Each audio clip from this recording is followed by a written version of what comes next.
Today's story was written by Reddit user Dr. Blackjack21. Perhaps this is the first town they visited, maybe the last. Either way, the gods walk among us once more. All they ask is for a glance, and then they grant you bliss, ecstasy, eternity, and devotion, followed by oblivion. I live out in the middle of nowhere, surrounded by nothing. Well, that might be an exaggeration. There are a few houses, the bar where I worked, a gas station, and in the middle of town, where Main Street crosses Pine, there's even a stoplight. I'm not sure what the population was, but it's down to one now. Well, one human anyway. The gods are still here. Every night they come to visit me. They offer an end to pain and suffering. They promise I'll never feel alone again. They swear to love and devote everything to me. All I have to do is look. And I want to. I want to look so bad. Maybe it won't be so bad. Maybe it will be worth it. But first, I figured I'd get the message out. This may be a warning or an offer. I suppose that's up to you to decide. It all started a few weeks ago, or maybe it was months. I don't know. One day seems to bleed into the next now. I'm not even certain time is passing at all anymore. Whenever it was, John was the first to discover the old gods. Honestly, at first, I thought he was just screwing around. We all did. John was always the type to take a practical joke too far. So when he came over for poker night, saying things like, Guys, the gods have returned. It's amazing. You have to come check it out." No one took him seriously. Honestly, why should we? It didn't even sound like one of his more clever jokes. So when he went around asking a bunch of us to come and check it out, no one listened. However, I did notice the tips of his fingers on his left hand were stained oddly. They were white, like he dipped them in something. I figured that would be the last I'd hear about it, but only a day or so later, another of our friends, Rob, started saying the same thing. "The gods have returned. John was right. This is something you all have to see." I stopped him and asked what in the hell he was talking about, but he just gripped my shoulder and smiled like some born-again nutjob. "Dude, I'm serious. John was right. The gods have returned. But he didn't mention how beautiful they are. It's something you have to see to believe." I rolled my eyes. "Come on, man. I don't know what you're going on about, but I don't have the time for this right now. Go bother someone else with this stuff. I got work in the morning." Rob just shrugged. "Your loss. But don't worry, they aren't going anywhere. The gods are nothing if not patient. They just need a little more strength. Then they'll come to visit, and you'll see." As I walked away, I just shook my head, wondering if they joined some new cult or something. I also remember seeing the tips of Rob's fingers were stained white, just like John's had been. It didn't take long. Soon, more and more people were talking about the gods' return, and every one of them was trying their hardest to get their friends and family to come see. Understandably, a bunch of us were put out by it, to put it mildly. John seemed to be the new leader of this new cult. He'd hold gatherings, trying to recruit people to come and see the returned gods. And whenever someone went, they came back talking about the gods like all the rest. I didn't really speak to him or Rob anymore. I didn't really know what was happening, and I didn't want to know. The whole thing felt wrong. That more or less was the lead up to the night that changed everything. I was working at the bar, late of course. Since this whole thing started, there were a lot fewer people coming in, but those that did drank all the more, so I wasn't really hurting in the cash department. However, all the conversations seemed pretty much the same. People talking about how they'd lost friends or family to this new cult. Even the town priest, Father Timble, was sitting in the corner. He was drunk, ranting and raving to anyone who'd listen. "They're all going to hell if they don't repent. Every last one. They and their false idols will burn forever." He was working up to something, and I wasn't sure I wanted to be there when he figured out what it was. I was just debating whether I should tell Dave, the bouncer, to kick the priest out when the door opened and in walked John. For the record, he wasn't quite what you expected in a cult leader. He wore blue jeans and a plaid shirt with the sleeves rolled up to the elbow. But he did have that same self-contented smile he always wore these days that made you want to punch him in the face, and it looked like a few of our patrons were getting up to do just that. I gave Dave a look, and the big man nodded and stood up to take care of things, but John held up his hands in surrender. "Relax, I'm not here to start trouble with anyone. I just thought that those of you who were unable or unwilling to come see the gods would like to know they've come to us instead. They're outside right now. All you have to do is look for yourself and you'll see what all the commotion is about." The first to look was Dave, probably because he was already headed in that direction. Pretty soon, the big man was pressed up against the glass like a kid looking into a shop window on Christmas Eve. The drunks, ready to pick a fight, were next, and soon found themselves pressing up against the window as well. Soon, all the skeptics were craning their heads to get a look, and shortly after that, they were all but climbing over each other to get a better look out the window. Even Father Timble was there, in the middle of everything. He was still shouting, but his tone had changed, and he sounded like he was giving a Sunday sermon. "Praise the gods! They have graced us with their presence. Blessed are us who have been granted this gift. Praise be the gods." Luckily for me, from where I was standing, I didn't have a great view of the window, so I couldn't see what everyone else was going on about. After everyone started going nuts, I got this uncomfortable feeling and backed away. I don't remember much of what happened after that. I started drinking our stock, and things got fuzzy. But I remember staying the hell away from the window. I heard someone rush outside. I think it was Father Timble, but I'm not sure. The only other thing I clearly remember that night was what I saw when John raised his hands. His entire left hand and arm were white like marble, except for his fingertips, which were starting to crack and peel like they were rotting away. When I finally woke up the next day, I wanted to die. Not just because sleeping on the bar floor combined with my hangover to make me wish the apocalypse had happened, but also because everyone in town was walking around with expressions of pure bliss, talking about how excited they were about the return of the gods, and how blessed we all were. I noticed a large ash pile in front of the bar.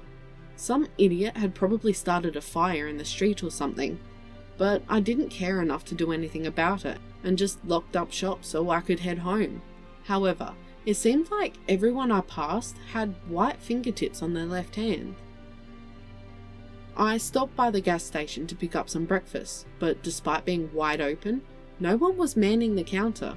It was like someone walked out in the middle of the night and left everything like it was. Not wanting to be a thief, but not knowing what to do, I grabbed some food, threw some money on the counter, and went home, climbing up to the 3rd story of the apartment I lived in. I'm not sure how long after that I got a phone call. At a glance, I could see it was Mike, one of my other friends who knew John. I debated letting it ring, but decided to give him a chance. If he said anything about worshipping the gods though, I was gonna hang up. When I finally answered, Mike seemed kinda on edge. Not that I blamed him. "Oh, thank God you answered.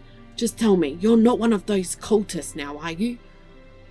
I almost shook my head as I answered, but my still pounding headache changed my mind.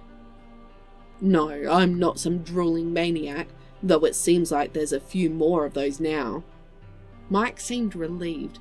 "Yeah, there's a lot more of those. Listen, it looks like the town's been overrun, but Sam and I have a plan."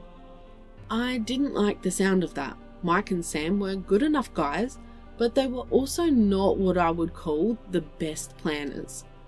They were more of a dive in and figure it out as you go kind of duo. But I wanted to hear what they had to say, so I let him continue. "Listen man, just come over to our house before nightfall. I think it's time we did something about these gods. just bring some beer." I agreed, not like I had much to lose at this point, and hung up. Around 6 in the evening I knocked on the door, beer in hand, and Mike answered. The dude was geared up in camo like some sort of overweight commando who knew more about World of Warcraft than urban camouflage. Not that I was any expert, but something told me different shades of green wouldn't help him hide inside his beige house. I looked around, expecting to see Sam in a similar getup, but he was nowhere to be seen. I looked at Mike. "So, what's the plan? We cover ourselves in mud to hide from their heat vision?" Mike looked surprised. "No, why? Do they have heat vision?" I shook my head. "No, it doesn't matter. So, what's the plan?" Mike motioned me inside, then walked over to an open window where he had an old rifle against the wall. "Listen, Sam and I were talking, and we think whatever it is they do to change people is kinda like Medusa. You know, from Greek history. You look them in the eye and you get turned. Well, the way I see it, they can't look at both of us at the same time if we're on opposite sides of the street, so Sam is just across the way. When one of them comes down the street, we'll both take a shot and one of us will get them for sure." I shook my head. "You mean Greek mythology? Wait, isn't crossing your fire lanes, or whatever they call it, toward each other a bad thing? One of you is gonna get shot." Mike shook his head. "We're not that stupid. We're gonna wait until they're right between us. We'll take our shot when they're still down the street a bit." Firing a couple of rifles in a residential area sounded stupid, but honestly, I didn't care all that much anymore. "So, why am I here?" Mike looked at the beer in my hands. "Because of that. If we're gonna be staking out the neighborhood, I'd figured we'd need something to drink and someone to talk to."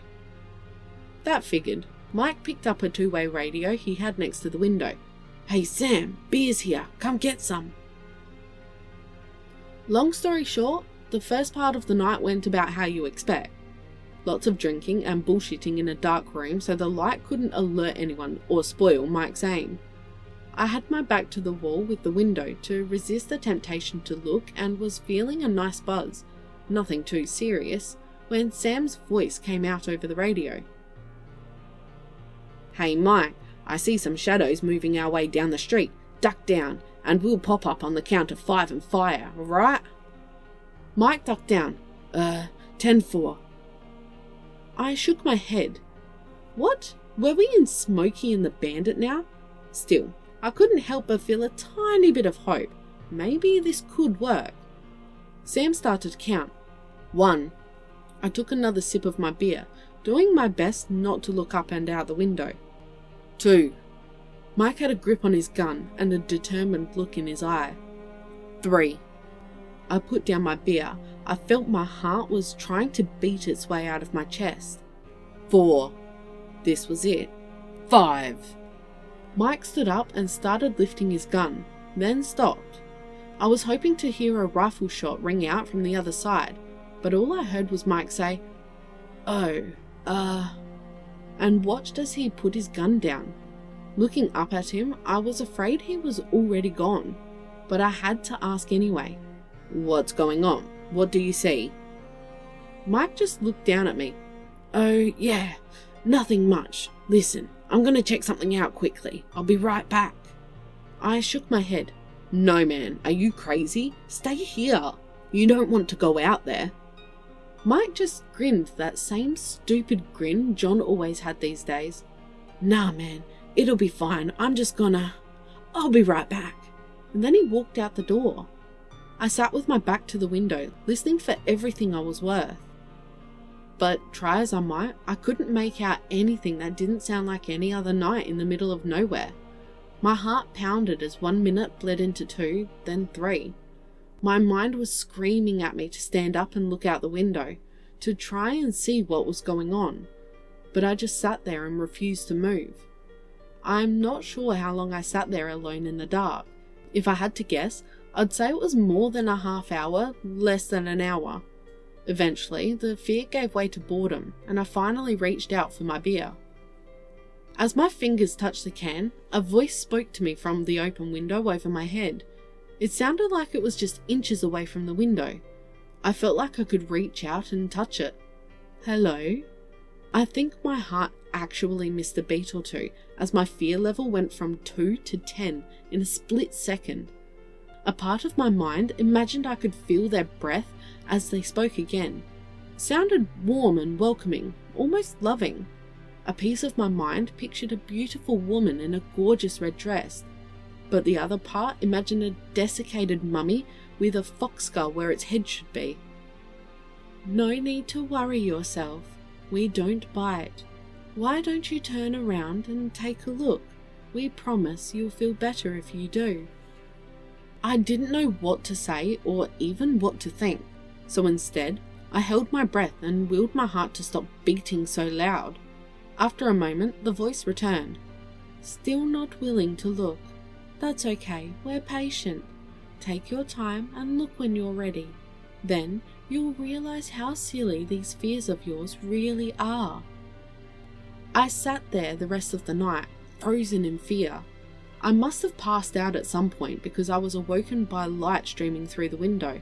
With a start, I hopped to my feet and ran to the door. Mike kept his keys on a shelf next to the door, and I grabbed those before pulling the door open. As I stepped out onto the hallway, I noticed a pile of white ash not far from the door. I had a sneaking suspicion that that was what was left of Mike. Across the road, in front of the other door, was another pile. In fact, looking down the street, there were several. Ignoring the implications, I ran to Mike's car, got in, and turned the ignition. Nothing. Not even the sound of the engine trying to turn over. A few more attempts ended the same. I got out and walked around the front of the car, but it seemed fine. I popped the hood, and while I'm no mechanic, everything seemed in place. Giving up on his car, I headed across the street, stepped over the ash pile, and tried Sam's door. It was unlocked. I found his keys on the hook he had next to his front door, but his car yielded the same result. Not sure what to do, I headed home. Some people were walking down the street, all wearing dreamy smiles like they'd had the night of their lives, but there were a lot less than the day before. I ignored them and fumbled for my keys at my front door, only to realise the door was unlocked. I walked in curiously, unsure what to expect, and found John waiting for me in the living room. He nodded to me. "Hey man, what's up?" I glared at him momentarily, unsure what to say, so he continued. "Listen man, I know this all seems weird and all, but trust me, everything is going to be okay." I looked at his left hand, or rather where it should have been. There was nothing there. "That doesn't look okay." John held up his handless arm. "Oh, this? This is nothing, practically a paper cut in comparison to what I've been given. Listen, I just want you to know that no one will force your hand. The gods have told me you're to be left alone. You can join them when you're good and ready. No one will trouble you until then. Everything is going to be okay." I just looked at him incomprehensibly for a moment before feeling a surge of rage. Everything is going to be okay? Everything is going to be okay? Do you know what's happening out there every night? People are dying. Mike is gone, Sam is gone. They were your friends, and they're gone. John nodded with the same satisfied smile on his face. I know, and I envy them. How wonderful it must be to be one with the gods. I couldn't help it. Whatever reason I possessed was gone in a flash. I stepped forward and punched John in the head as hard as I could. He didn't even try to resist. When he fell, his left arm slammed into the ground and crumbled. Out of his sleeve poured a small pile of ash. That brought my rage to an end, leaving me with something between pity and disgust as John held up his other hand in surrender. All right, I'll leave. You don't have to worry about me bothering you anymore. Tonight the gods will accept me and let me know the joy of their embrace. But you'll still be here, all alone. I wonder how long you'll make them wait. I wonder how long you'll punish yourself." I debated kicking him in the head as he got up, but decided I'd rather not give myself more of a mess to clean up. After he left, I realised how exhausted I was. I couldn't bring myself to care anymore, and instead went to bed and slept. I don't know how long I slept, but the room was dark when I awoke. A moment later, there was a tapping at my window. I was groggy enough that I almost turned and looked but stopped myself. After a moment, the tapping repeated itself, but rather than look, I just threw the covers over my head and went back to sleep. The next day, when I went out into the street, it was like the whole place was abandoned, though there were piles of ash all over the place. For a moment, I wondered which one was John, but then shrugged and decided to go get some food. Over the course of the day, I wandered around. Every house and business in the town was unlocked and open, so there was no shortage of food or drink for me, but none of the cars worked, and I was way too far away from the next town to reach it on foot. I wandered around during the day for the next week or two, doing whatever I could to pass the time. Then at night, I went back home and slept in my bed. Every night, I'd be awoken by someone tapping at my window, and every night, I ignored it. After a while, I tried sleeping in different people's houses. After all, why not? It was not like anyone was there to object. But every night, the tapping sound found me. Finally, out of boredom one night, or maybe out of the need to socialize with someone, or something, I returned home. That night, I left my window open and sat with my back to the night, my head just above the windowsill. Not long after dark, the voice from before returned. Hello again. Surprisingly, I didn't jump out of my skin. I'd thought through 1,000 questions I was going to ask, but none of them came to mind at that moment. All I could think to ask was, what are you? I'd expected anger or annoyance, maybe even for whatever it was, to sound insulted, but instead it spoke to me calmly and kindly, like a teacher talking with a favoured student. That is a complicated question, but I suppose a simpler one would be, what are we to you? I shook my head. Okay, then what are you to me? I could hear a smile in the voice, like it was just happy to speak to me. We are your friend. We want to make you happy, to give you everything you've ever wanted. We are the ones who care about you more than anyone else ever did or could. We want to serve you, to worship you. All we ask is that you look at us. I laughed darkly. Yeah, and have been turned to ash just like the rest of the town? Admit it, you want to feed off me, just like you did everyone else. Surprisingly, the voice sounded almost sad. We must feed, yes, that is our nature, just as it is yours. But we do not take without offering something in return. Before your final moment, you will be frozen in an eternity of bliss. We will live countless lifetimes together. Throughout them, you will know no pain or sorrow. You will never be alone. We will be there with you, always and forever, as your friend, your guide, and, if you wish, your lover. At that last word, I sensed a hand reach through the window and felt a single finger caress my neck. A part of me wanted to look. It screamed at me to look, but I resisted. Instead, I started to laugh. I laughed for a while until my throat was sore, and I was desperately trying to catch my breath. Once it stopped, the room was filled with nothing but silence. Finally, I spoke again. And what if I refuse? What if, instead, I walk downstairs and slit my throat? What will you do then? The voice sounded disappointed, almost sad. We will go hungry, and you will die alone and in pain. I shook my head. I think I've had enough of this tonight. Just leave, okay? This time, the voice sounded pleasant again, friendly even. As you wish, but we will return to speak again. Good night, our beloved. Then I was alone. After a while, I gave in to despair and looked up out the window, but they'd been true to their word and left. I don't know why they gave me this option and no one else.